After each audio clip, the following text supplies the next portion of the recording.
pensado con Nora hacer una suerte de diálogo entre improvisación y lectura, porque nos sentimos, en la introducción, contarles que yo conocí a Nora a través de su libro, El lugar del testigo, viniendo a esta librería. En ese momento Nora partía de regreso y yo estaba en Santiago, nos cruzamos.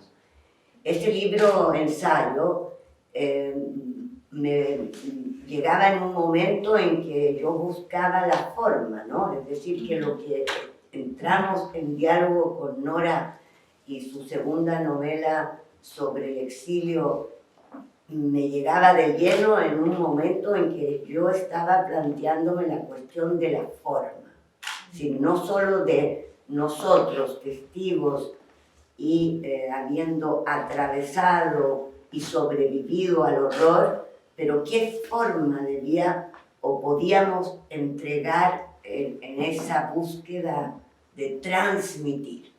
En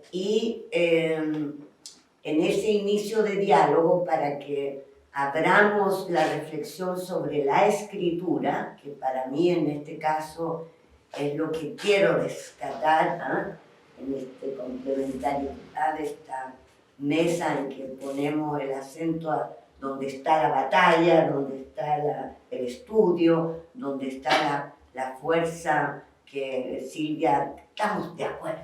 Este es un libro que es literatura, donde todo es verdad y sin embargo está transformada y puede llegar, porque aquí, y lo van a escuchar, es poesía, aquí es literatura, aquí es un trabajo estricto y yo quisiera, y vamos a ir entonces desarrollando temas con Nora, intercalados por lecturas. Para poder sentir un poco de lo que hablamos, yo le pediría a Nora, antes de que nos explique cómo escribe, cómo busca esta forma, que introdujéramos el diálogo con una lectura. Yo quisiera que Nora nos leyera el inicio de este libro. Hacer una lectura un poquito larga porque voy a incluir varias cosas que acá mencionaron. Un poema, hay un poema largo que está dividido en tres, una parte para cada capítulo, y ese va a ser la apertura, y luego hay una frase de un represor. Paradójicamente, yo coleccioné estas frases de los genocidas en un taller que dieron sobrevivientes en un curso en la Universidad de Buenos Aires, que era un curso de una cátedra abierta de derechos humanos que dirigía Osvaldo Bayer, cuyo prólogo se incluyó en esta edición porque él falleció y bueno, en memoria de él, aunque no esté de acuerdo con todo lo que dice. O sea que todas las frases que recogí, excepto las que estaban publicadas, estaban mediadas por el recuerdo de sus víctimas, digamos. Y es interesante eso de la voz del represor, porque hay que ver cómo se la presenta, ¿no? Porque no es cuestión de hablar con ellos de par en par como si a mí me interesara todo lo que me van a contar y yo les fuera a dar la razón. Hay que ver cómo se la sitúa en el texto, ¿no? Bueno, entonces acá hay una frase de uno de ellos y luego viene el relato del secuestro, entonces voy a leerlo todo de una. Cuando me robaron el nombre, fui una, fui 100, fui miles y no fui nadie. NN era mi rostro, despojado de gesto, de mirada, de vocal. Caminó mi desnudez numerada, en fila, sin ojos, sin yo.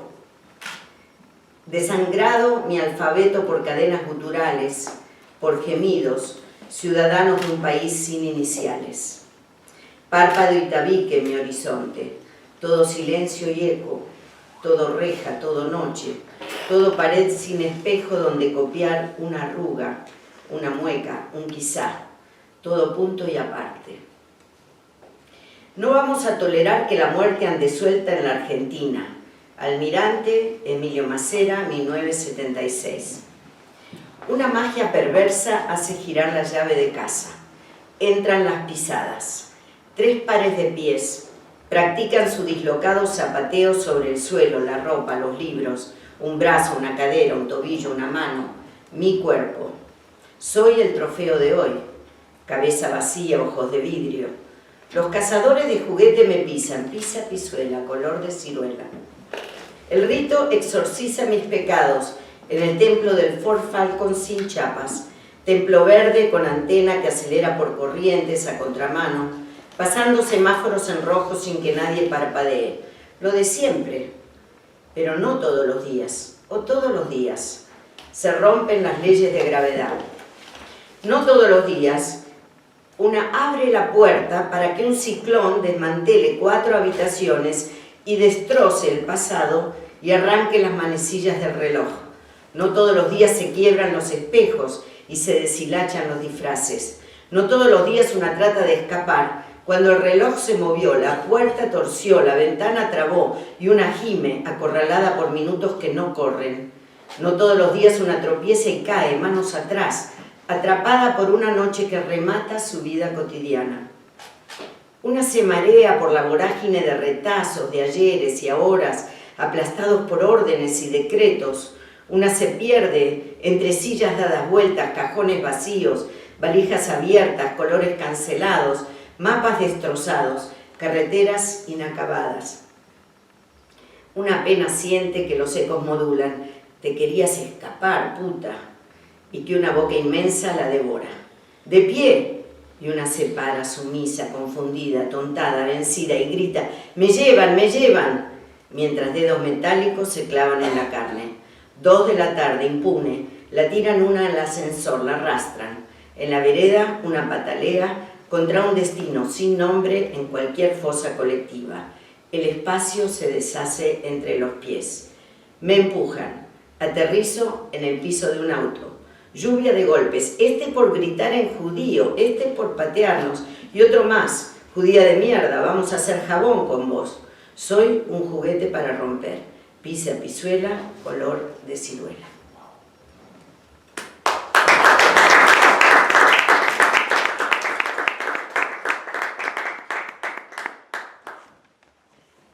Al leer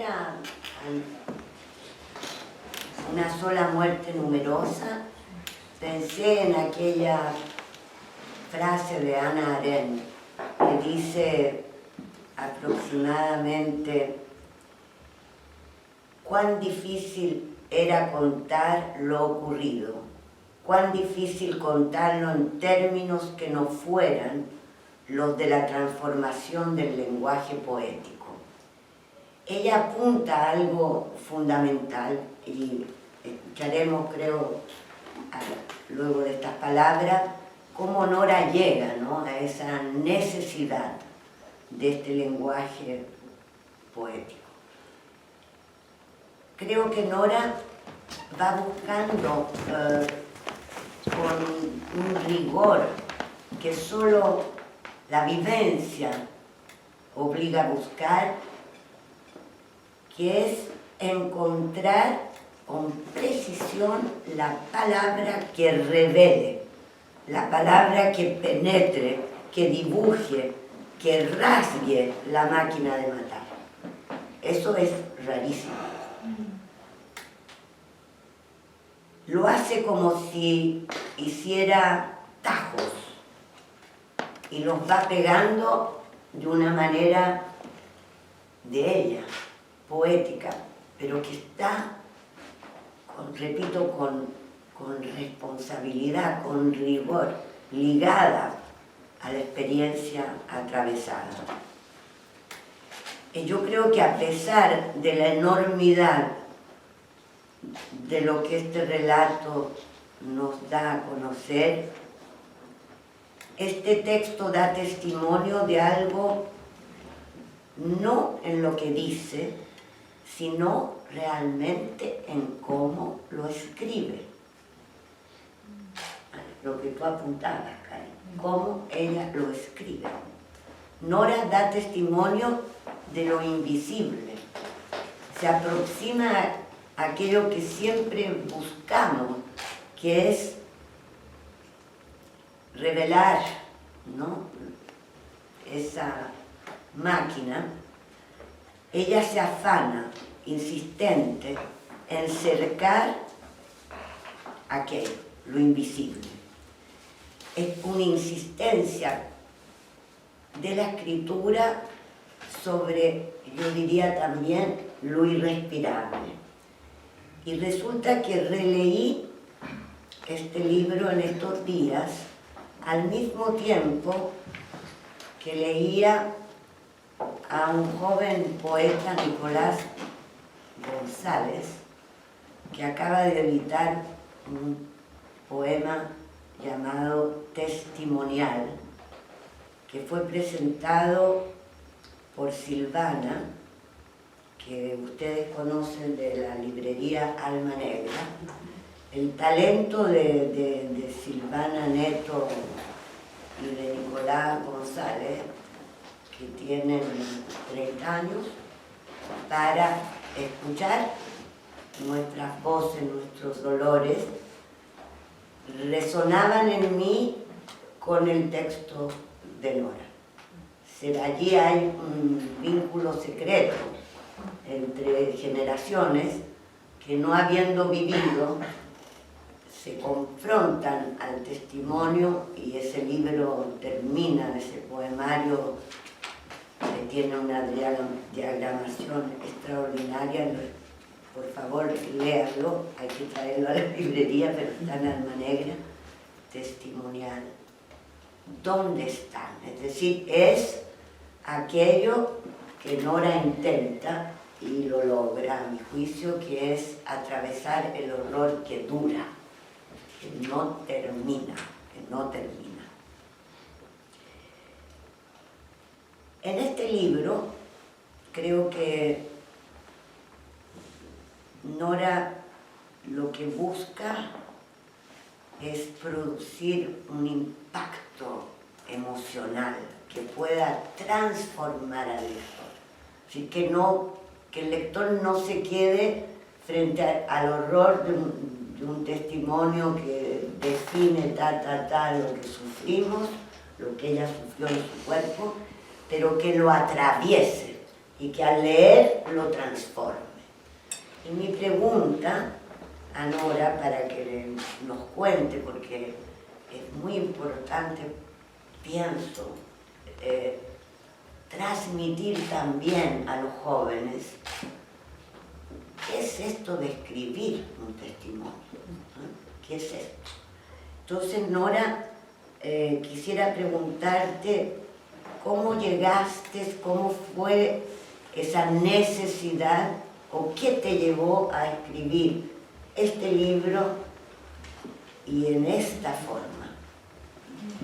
Bueno, cuando yo estuve pocos días desaparecida, pero el mundo cambió y yo también cambié. Era como tener otra piel al salir de esa experiencia. Me acuerdo de haber vuelto a mi casa y todo, que era lo más normal después de unos días, la cama, la mesita de luz, me parecía todo muy extraño porque el mundo había cambiado totalmente. ¿Cómo podía ser que esa casa se mantuviera igual cuando a 20 minutos de ahí había otra realidad que era un infierno y que uno la atravesaba? Entonces, yo tenía que juntar los pedazos para mí misma. En realidad yo no lo hice al principio pensando en ninguna publicación ni en ningún público. Eso, lo que escribí, lo que recién leí, por ejemplo, no todo el libro, pero eso,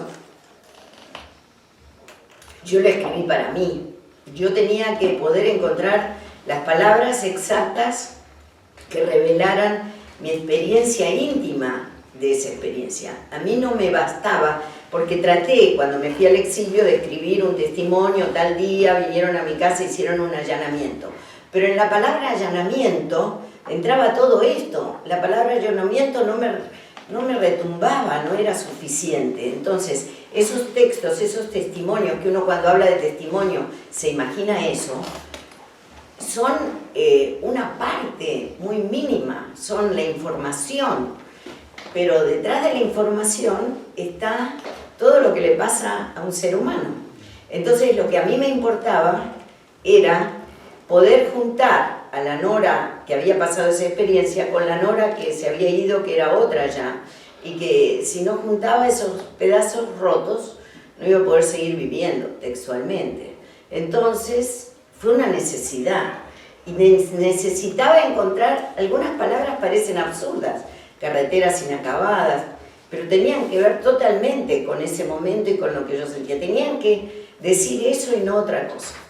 Entonces es un relato específico de lo que sentí, y en una parte del texto lo hago en infinitivo, porque todos de alguna manera sentimos en el momento de un secuestro una serie de cadencias emocionales que pueden estar reflejadas ahí. Y por otro lado, yo cuando me fui al exilio terminé en Canadá y tomé un curso en la universidad en literatura que era sobre autobiografía. Y el profesor nos dijo que escribiéramos nuestra autobiografía o un ensayo. Entonces yo de repente escribí mi autobiografía, y los pedazos que son autobiográficos en este libro nacieron de ese curso en los años 80. Pero después yo no quería hacer mi autobiografía, yo quería hacer o sea, cuando empecé a pensar en transformarlo en un libro, lo empecé a intervenir y hacer esos cortes, porque era un texto autobiográfico, que fui cortando, y en esos cortes entraban las voces de otros. Fui a la Argentina y recabé testimonios de otras voces que aparecen en itálicas para que sea un coro, un conjunto. Entonces, esos cortes me hacen acordar, a través de una colega italiana, Emilia Perazzi, que dijo que hay una técnica que ustedes deben conocer y que se llama kintsugi, que es japonesa y que se rompe un ¿cómo se llama? Un jarrón, por ejemplo, y para restituirlo se sellan las heridas, digamos, del jarrón, las uniones con polvo de oro, y se marcan específicamente. No es que la restauración se produzca invisible como el trabajo de las restauraciones tradicionales. En este caso se marcan esos cambios que hubo a través de la ruptura, y el nuevo objeto incorpora esas heridas, digamos, esas lastimaduras, y las transforma en otra cosa. En este caso, como las pone con polvo de oro, digamos que las trata de estetizar de alguna manera, y el jarrón incorpora a ese anterior y ya es otra cosa. Y yo creo, cuando ella lo explicó, me sentí muy representada, porque es eso lo que traté de hacer.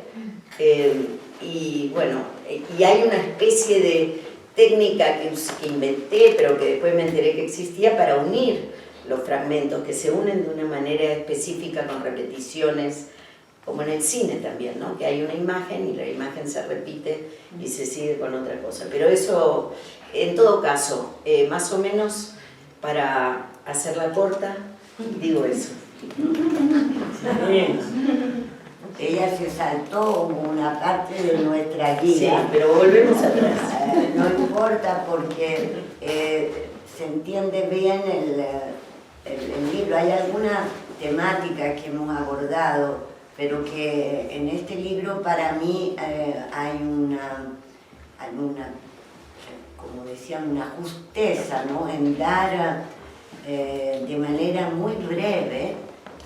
Nora no les contó la anécdota de su papá cuando escribía y ella rayaba, que es como pintar, son pinceladas, ¿no? Entonces ella escribe en una máquina, y el padre la ve que raya las palabras, vuelve su máquina vieja y le dice: hija, no, tu destino no es ser escritora, porque estás rayando todas las palabras ahí, resulta que escribir debe ser más fácil. Y ella justamente no está escribiendo, está rayando para encontrar, yo diría, una imagen. Y esa precisión de la construcción fragmentaria de imágenes, y uso siempre las mismas palabras, es como ir tejiendo, uniendo ruinas, es lo que logra en el texto, y nos va a hablar del horror como el aire que respiramos, nos va a contar cómo el interior de estos lugares es otro espacio-tiempo, nos va a decir una frase que a mí me conmueve. Me la borraste, Nora. No. Sí, aquí está. Ella, al hablar de aquello que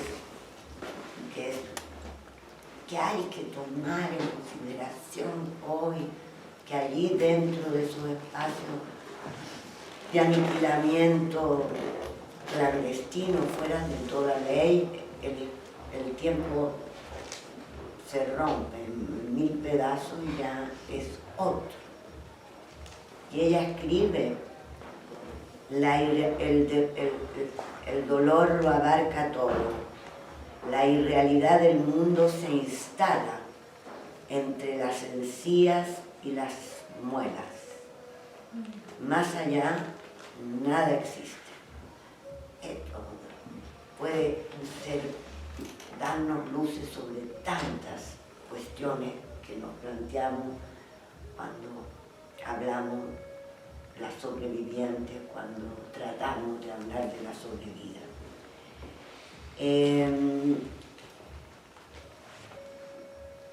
Como ella va a definir permanentemente aquello del quiebre,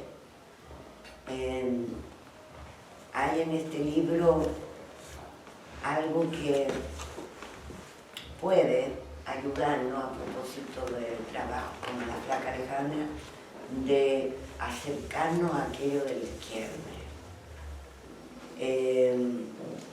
Siento entonces que en el caso que en este libro Nora dialoga con la otra Nora, porque esta máquina de matar en Chile, en Argentina, y no hablemos de aquella de Bachoa, lo que persiguen es la desaparición en el caso nuestro, no la muerte, pero la desaparición como lógica, y en el caso de Bachoa, llegar a la figura del musulmán que sería el testigo absoluto de aquello. Nora, al dirigirse a Gerardo, y tal vez debería explicándolo, le pregunta, fue así, como nunca sabremos, ¿no? Fue así. Y va tejiendo una tela que justamente vuelve a través de Gerardo y las otras voces y complementa, ¿no?, aquel sentir que tú has expresado de tu propia experiencia. Como la sonoridad, el humor, están presentes en este libro, como este libro se levanta contra la muerte y persiste para estar de pie, no ante la muerte, sino ante la vida. Eso es lo que yo siento. Este libro está hecho por la necesidad de ponerse de pie ante la vida, es decir, darle sentido al estar vivo, cuando tantos y tantos murieron, desaparecieron. Y tal vez por eso, Nora, hay esa introducción de pinceladas como pinturas de vida cotidiana, de recuerdos de tus amores, de lo que era esa Nora de antes del golpe, antes del quiebre, y de lo que va a venir en la musicalidad, ¿no? ¿Me equivoco? No. Quisiera agregar algo ahí. Agrega. No sé, creo O que... agrego yo. No, creo que vincule la respuesta a esta cuestión de la vida, ligándolo al ser judía. Bueno. Porque a mí me conmovió enormemente que esas pinceladas de tu historia estuvieran ligadas a tu abuela.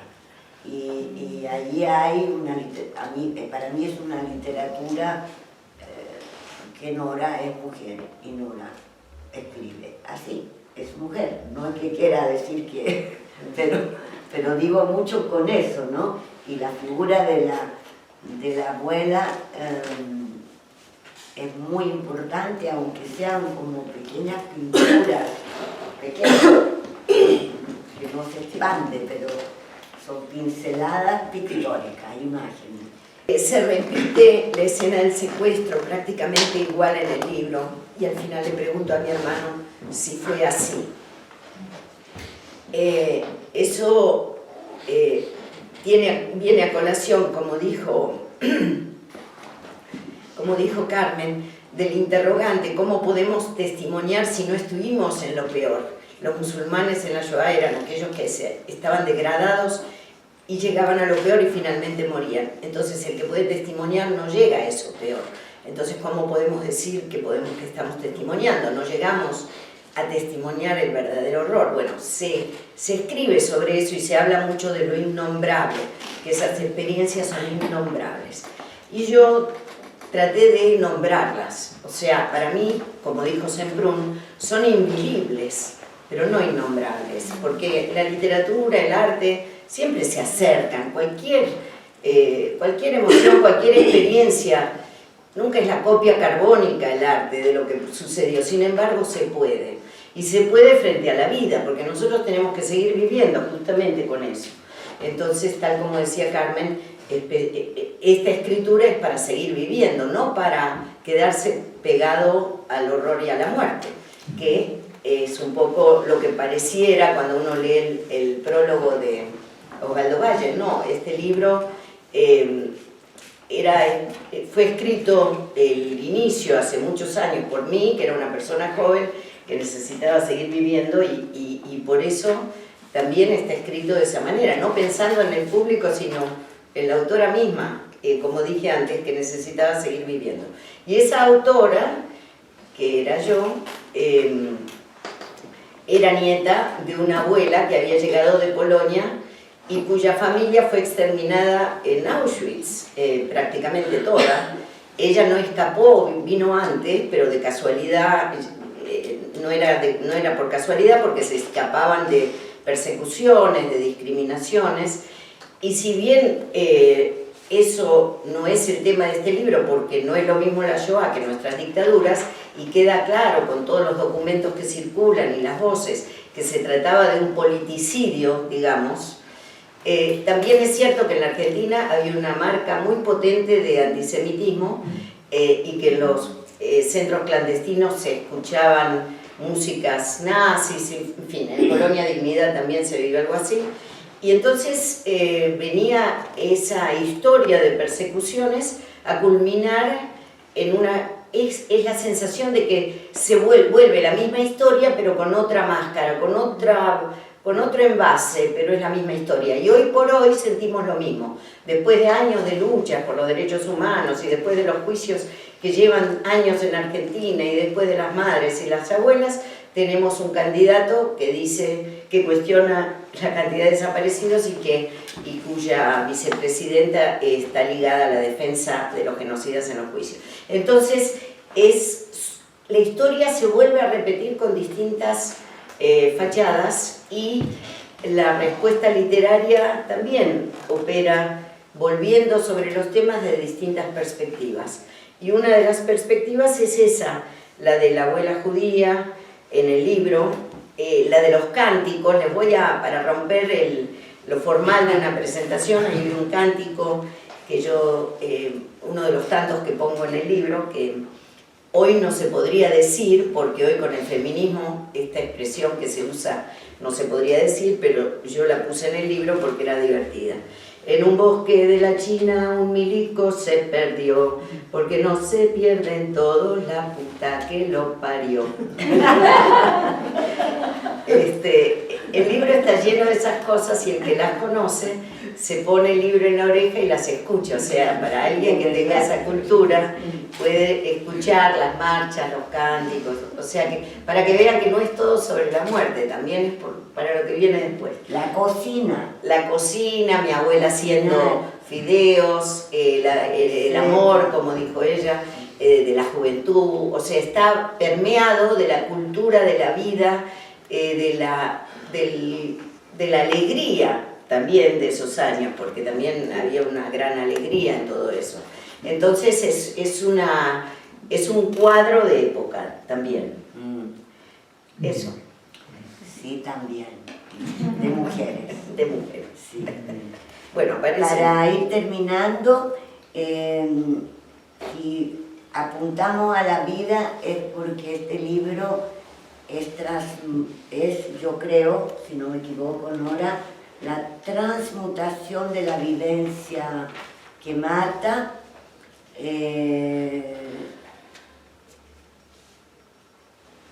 hacia darle un sentido vital. Ella dice, las lágrimas no abren candados, la memoria debe coagularse, no hay que acordarse de nada.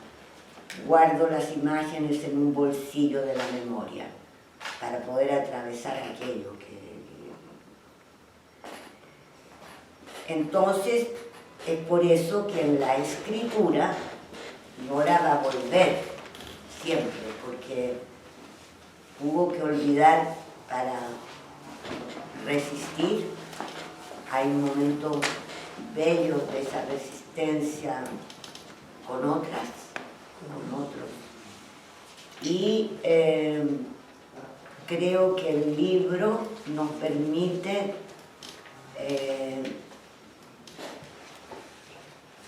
coser las heridas, los tajos,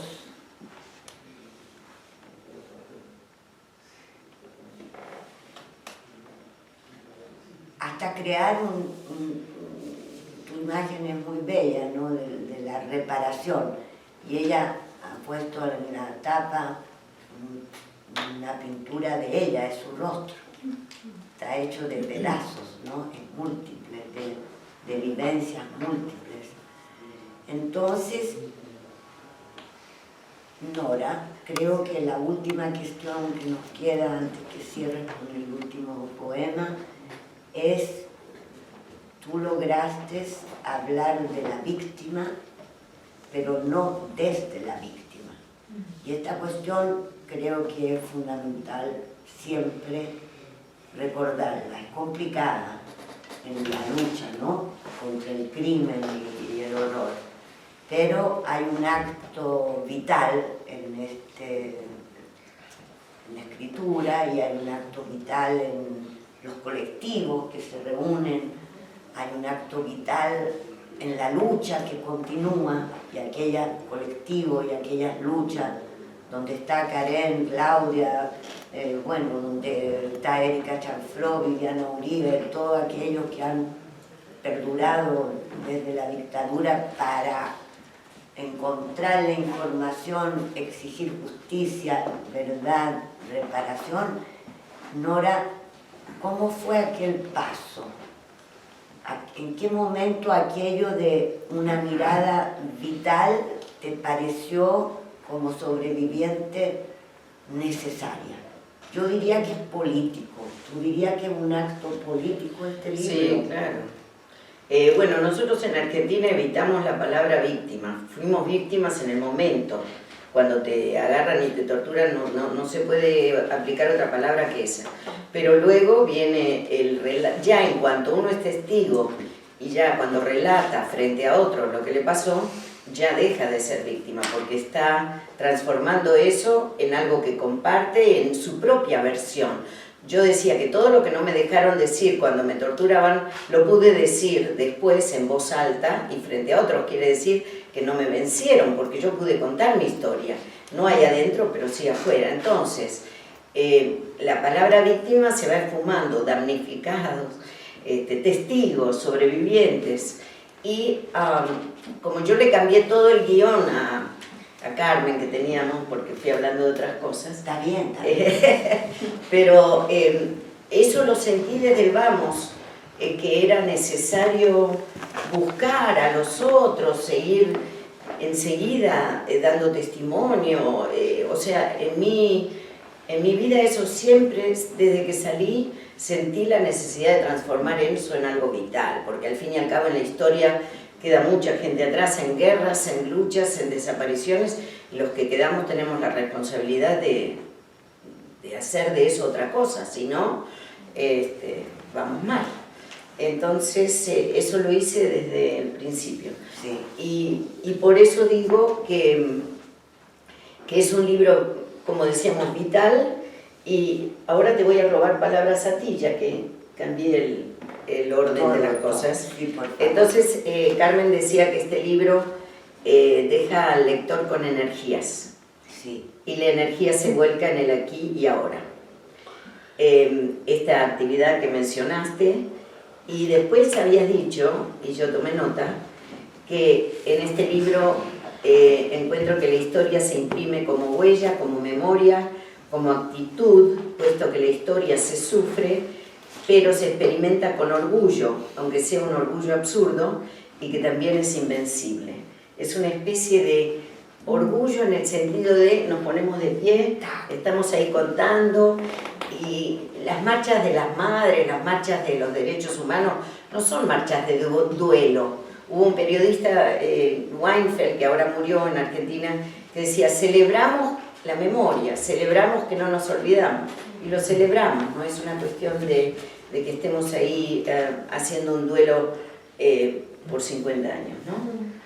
Sí, en este tiempo de aniversarios del golpe hemos buscado traer a la circulación el resplandor alegre de la unidad popular. Y yo pienso que este libro que atraviesa el horror